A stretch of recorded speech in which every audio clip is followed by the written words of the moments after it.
pemirsa, kembali lagi bersama saya Wildan Septian Servino di acara New Flash UBSI TV.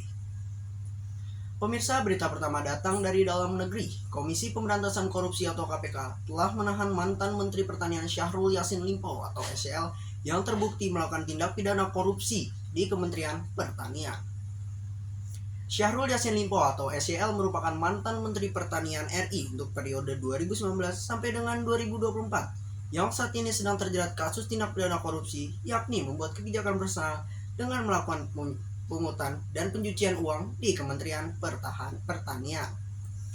Selain SYL, terdapat dua tersangka lainnya, yakni Sekjen Kementan Kasdi Subagiono atau KS dan Direktur Alat Mesin Pertanian Kementan Muhammad Hatta atau MH. Wakil Ketua KPK Alexander Marwata menjelaskan, terdapat paksaan dari SYL terhadap pejabat di Kementan, diantaranya dengan melakukan mutasi kerja hingga difungsionalkan jabatannya.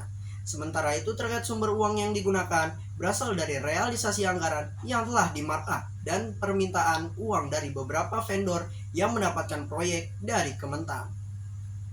Beliau mengatakan kasus bermula saat SYL memerintahkan beberapa bawahannya yakni KS dan MH untuk mengumpulkan sejumlah uang dari lingkup eselon 1 hingga sekretaris di masing-masing eselon 1 dengan kisaran nilai sebesar 4.000 hingga 10.000 dolar US, ungkap Alexander pada Minggu 15 Oktober 2023. Selain itu, ditemukan juga sejumlah aliran uang sebagaimana diperintahkan oleh SYL yang ditunjukkan untuk kepentingan Partai Nasdem dengan nilai miliaran rupiah. Tim penyidik saat ini masih terus mendalami aliran-aliran dana baik dalam bentuk penerimaan gratifikasi yang dilakukan SYL bersama KS dan MH. Sejauh ini, uang yang dinikmati oleh SYL bersama KS dan MH sebesar 13,9 miliar dan penelusuran lebih mendalam terus dilakukan tim penyidik, ujar Johannes.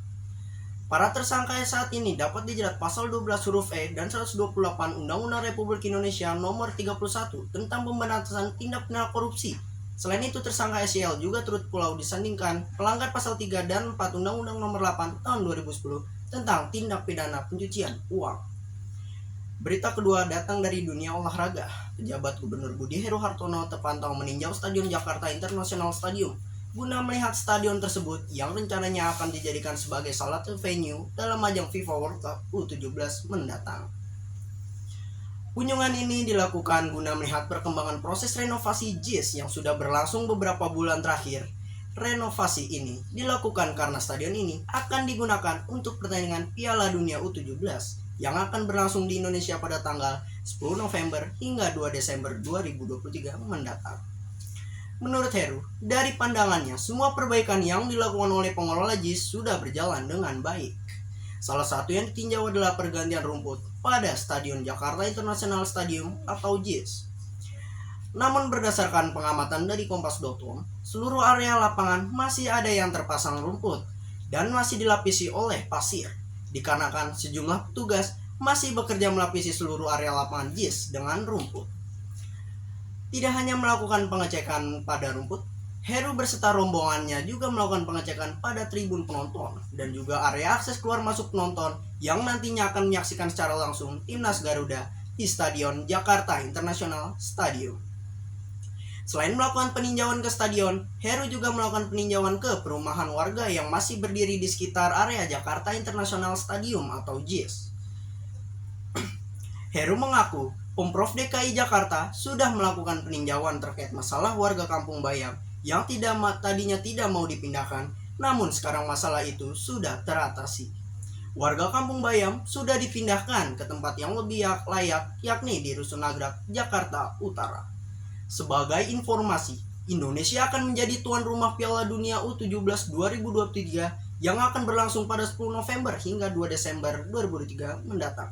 Ada 4 stadion yang nanti akan dipakai dalam pergerakan ini, diantaranya adalah Jakarta International Stadium, Sijalak Harupat di kota Bandung, Stadion Manahan di kota Solo, dan Gelora Bung Tomo di kota Surabaya.